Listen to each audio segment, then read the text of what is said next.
Welcome back, or welcome if you're just joining us. This is the France 24 debate. What is Vladimir Putin's plan? What is Russia's plan? We're talking about it as well. We look at the unfolding standoff in Ukraine, which 24 hours into efforts by Kiev to retake the east seem to so far be floundering, and it's on the eve of a Geneva conference to talk peace between the Russians and the West. We're talking about it with political analyst Dmitry BABICH, who you can hear on The Voice of Russia. He is in Moscow. Celestine, contributor to the International New York Times, whose next column is actually about the Mistral ship that the Russians are buying from France, which is another one of these uncomfortable contracts that you wish hadn't fallen at this particular time. I went down to Saint-Nazaire. So where the shipyards are. Yeah, and I saw it. It's big, but down there they consider it small because they're used to building these huge. That's right, the Queen Mary 2 and all. Yeah. It's an interesting story. We could talk about sanctions and whether they're biting in a moment. We're also with Anton, who teaches at the American Grad School, and Michael BRET, energy policy analyst with AXA, former advisor to the Blair government and formerly of the OECD here in Paris.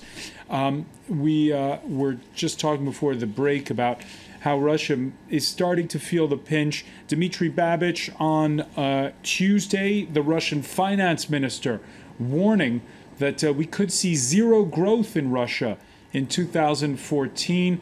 Are Muscovites feeling the pinch already, with all this talk of capital flight? No, I would remind you that this minister, Alexei Ulyukayev, he is one of the disciples of the late liberal reformer Yegor Gaidar. He has been conducting ultra-liberal economic policies in Russia, to my mind, very badly. And now, for him, this is an excuse to say, to save his reputation. Instead of acknowledging his ultra-liberal mistakes, he's talking about a bad geopolitical situation. But in fact, he had been talking about a possible slow in Russia's economic growth even before.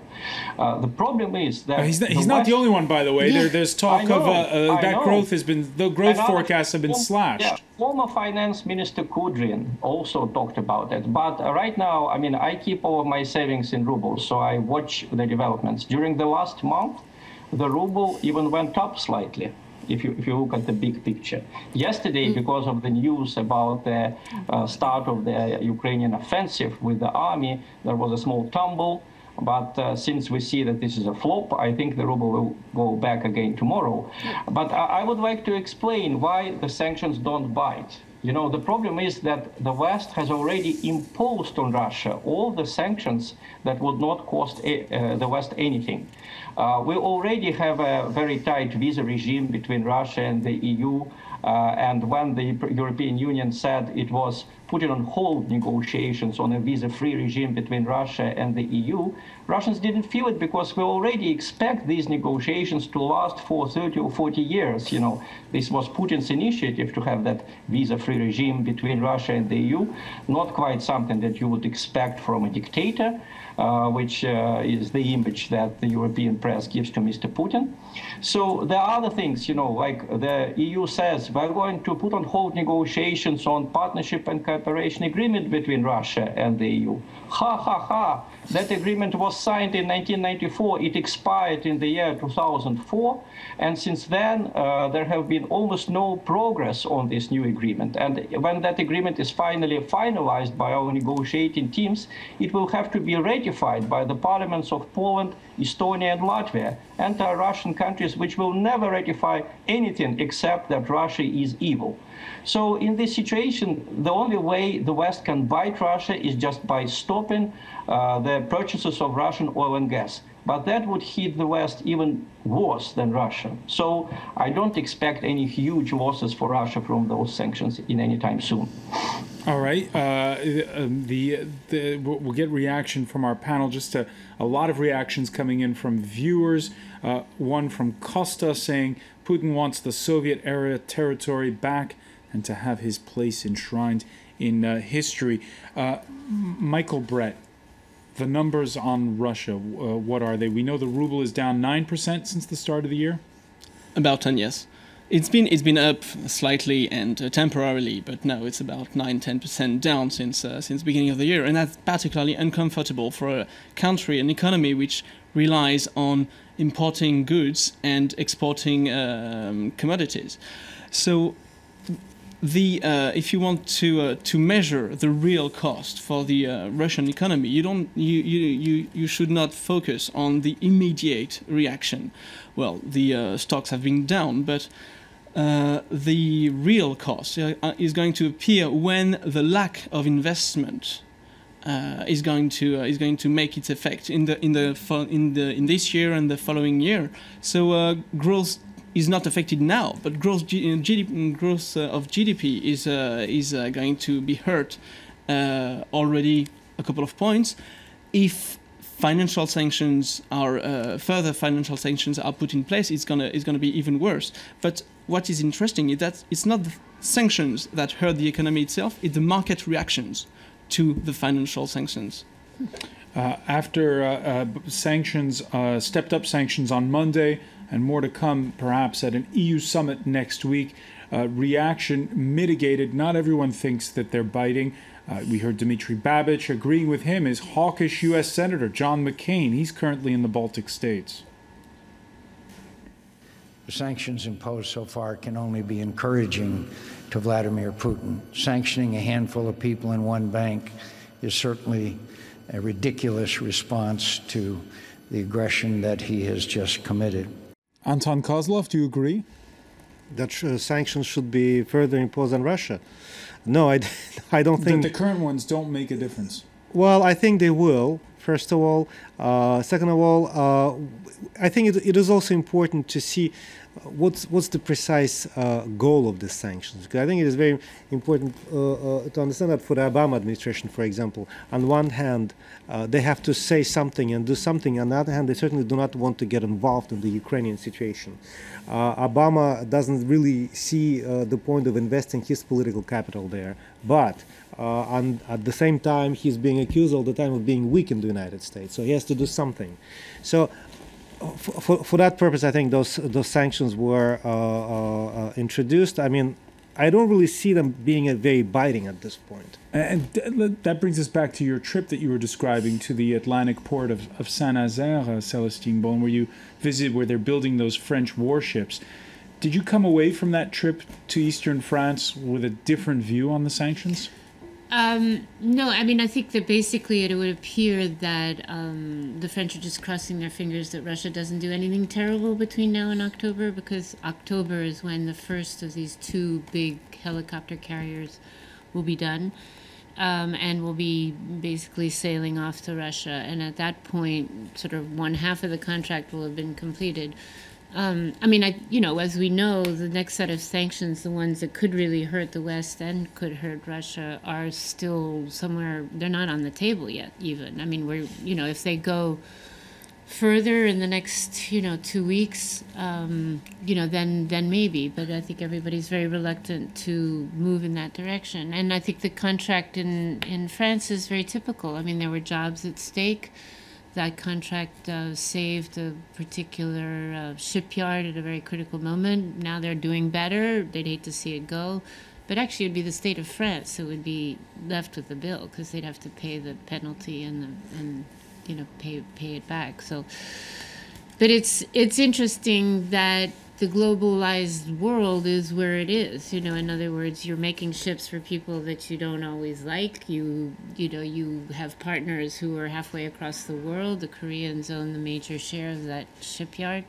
It's a complicated Rubik's Cube, and I think this is a case where you see it most. And that brings us it's very hard to just pull one piece of the cube out. I mean, you'd like to do that, but you can't. That brings us back to the point that Michael BRET made a moment ago, and I want to put it to you, Dmitry BABICH. It's a globalized world. The French building warships for the Russians, goods and services traded all around the globe. Do you get a sense that at the end of the day, when you hear Michael BRET talking about the fact that investors are going to be scared away by everything that's going on, that Russia will be a little bit less a part of that globalized world? Well, I think that the Russian elite is certainly afraid of that because the politics of Russian elite, and I think this policy stays on, is to integrate Russia with the West. Otherwise, we wouldn't be building these pipelines in the Baltics and now in the Black Sea that were just described here. But I'm not sure that the investors will get more scared in the near future because, sorry, but there was so much lies. Even today, when we talk about these 6 armored personnel carriers, that the Ukrainian, the head of the governing faction in the Ukrainian parliament, Rada, he said that these 6 APCs were part of a special operation aimed at penetrating the Russian invaders and inflicting damage on them. And of course it was a lie, and it revealed itself to be a lie in 1 hour.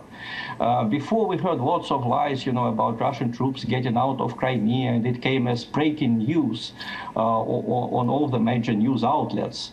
But Dmitry BABICH, let's get back to the point we were talking about here. I'm just talking about that. Yeah. So when the Western governments say, we're going to impose sanctions, we're going to hit Russia hard, and they have been lying so many times before during the last 4 months. I think the investors at a certain moment will just stop believing them. Because when you lie 1 time, 2nd time, 3rd time, people just stop believing you. They don't believe in these sanctions in the West, not only in the East. Now, let me ask Michael Brett on this. What is the street cred right now of the EU, of the Obama administration? Well, Dmitry is definitely right about distinguishing in the Russian economy the interest of the elite and the interest of the country and the economy as a whole, and that is why the interrupting any trade of hydrocarbons would be not an option for a last option for the elites who are benefiting from this rent, but the decrease of the currency has hurt the man in the street actually already. A 10% decrease means much more difficult ends to meet for the man in the street as well. But I beg to disagree with you, Celestine, when you say that sanctions are not on the table. Well, from the European point of view, no, but Putin has sent a warning to European heads of state recently, stating that if military action was taken, then gas would not flow from Russia to Europe anymore. So the question is whether this unilateral sanction is credible from the Russian side. Politically, I cannot say, but economically, is it credible?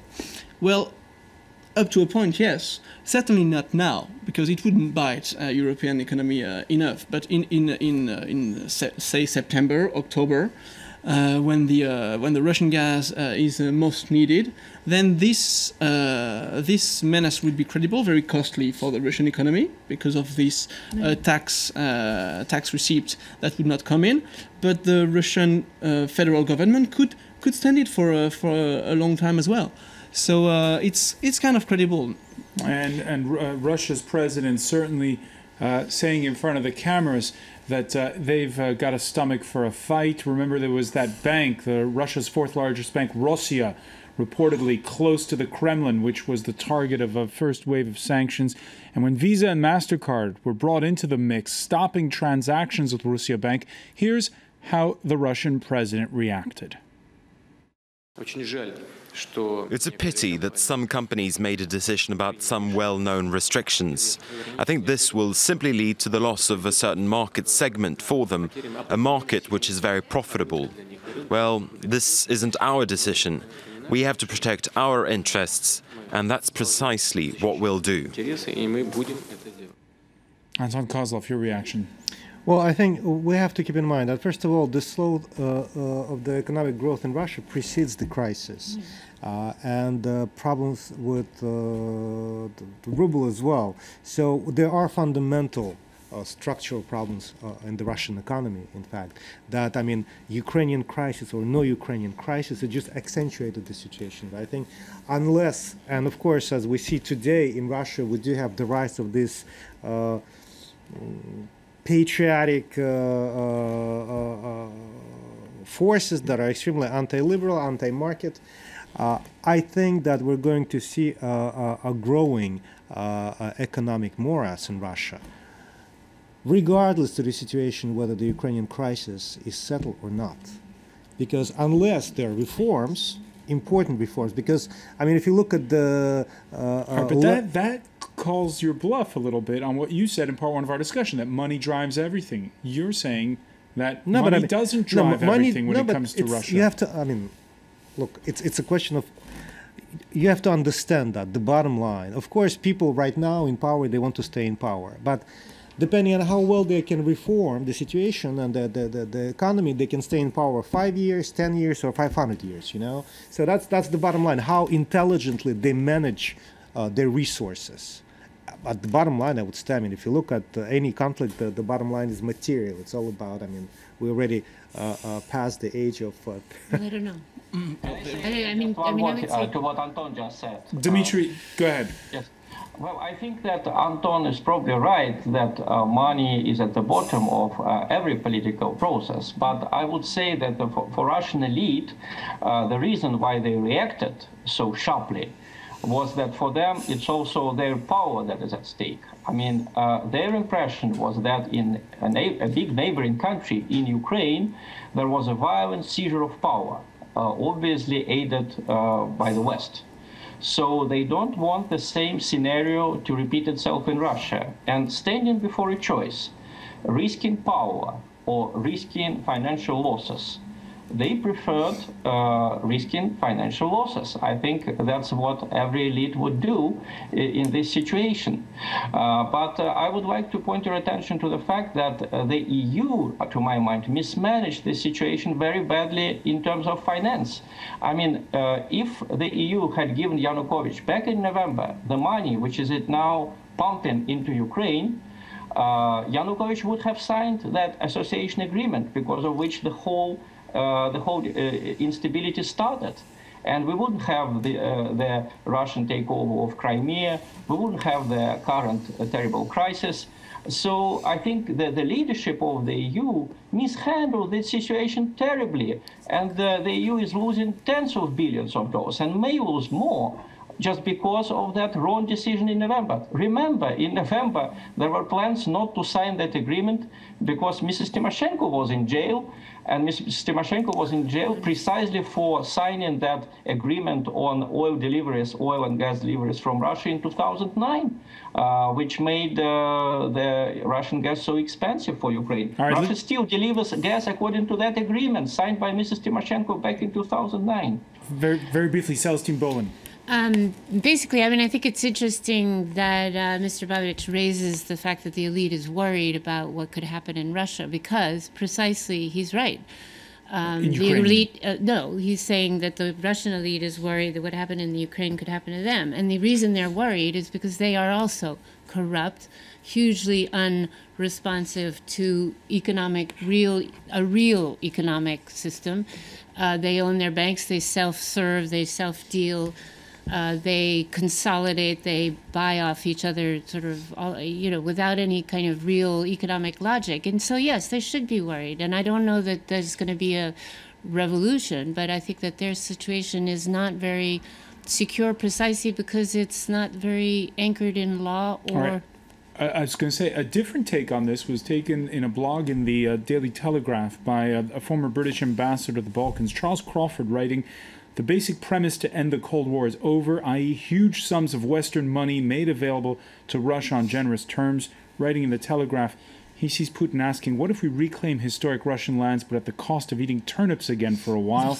A noisy majority of Russians might think this is a sacrifice well worth making. His conclusion there, Putin seems to think that if there are to be new rules for a new situation, he's going to define them by the time-honored tactic of establishing new facts on the ground, slice by slice. So far, it is working. And again, it's this question of whether or not it's economics or hurt pride that matters sometimes more than money. Michael BRET. Well, I'm not a psychologist, right? But what is sure is that Putin was ready and to put a price on keeping Ukraine away from closer integration with Europe, and this price is on the table. It was and 15 as billion. an ambassador says, a noisy majority of Russians back him. His ratings went shooting up. What Paul says, yes. 15 billions a year is what Russia was offering Ukraine to keep off closer integration with Europe in the form of rebates on gas. Now, the choice for Putin concerning the Russian economy is whether he wants the Russian economy to diversify and regrow an industrial strength. And if this is the objective, then recent events have not gone in the right direction. It's gone bad, not devastatingly bad. It could be worse, but it's definitely not in the right direction. If Putin wants its economy to reinforce its stake, its dependency on exporting commodities, then events until now have not been really hurtful. On the contrary, I would argue that they have been quite beneficial. Off the shores of Crimea are deposits which are about to be gas and oil deposits which are about to be exploited, which would have been exploited by ENI, EDF, and which now are owned by Gazprom. So these in terms of reserves, the operation is a positive on the bottom line. I'm talking economically, obviously, and not diplomatically or in terms of human beings. But this is not a bad operation. When we talk about the debt of the Ukrainian gas operator to Gazprom concerning the delivery of 2013 gas, it's $2.2 billion. But what the assets that have been seized in Crimea, belonging to Naftogaz, amount to about $2.1 billion. So it's an even trade-off. But nobody's making that case. Well, they do, but we'll see when dust settles down. We'll see exactly what each part considers is own to whom. But and that brings us to the topic of what's going to happen Thursday in Geneva, because one of the questions, the famous Pottery Barn rule of the former U.S. Secretary of State Colin Powell, that you go into a store, you break something, you own it. Who owns Ukraine right now, and who's willing to put up the cash to help Ukraine? Well, I think Ukraine is owned by the people of Ukraine to begin with. But I think it's very important to understand that Russia does have interest in Ukraine, particularly in the eastern part of Ukraine. Those interests should be recognized, and there ought to be a way to accommodate those interests. On the other hand, it is quite clear that Ukraine is a sovereign and independent nation. So what happens in Geneva then? Well, I hope they can negotiate and find some kind of solution. There ought to be presidential elections, a referendum, and an eventual solution to the existing issue, because I do not think that people who are right now running the government in Kiev are fully capable of governing Ukraine. Just that I don't think that people in the city of Donetsk are fully capable of deciding the fate of the eastern part of Ukraine. Dmitry BABICH, let me ask you, are you in favor of those presidential elections going forth as scheduled for next month in Ukraine? Well, the problem is that two of the candidates for these presidential elections were badly beaten and humiliated yesterday. And unfortunately, the Western media didn't pay enough attention to that. Mikhail Dobkin, the former governor of Kharkov, was covered with floor, and badly humiliated. The other one, Oleg Tsarev, was beaten right after he participated in a television debate. So these elections are obviously not very democratic, and this is precisely the reason why people in Donetsk are demanding federalization. And I think this is something that Russia and the EU and the United States can theoretically agree on in Geneva if they show a minimum of trust towards each other, because after all, federalization of Ukraine doesn't go against the American principles. We know that the United States was founded as a federal country.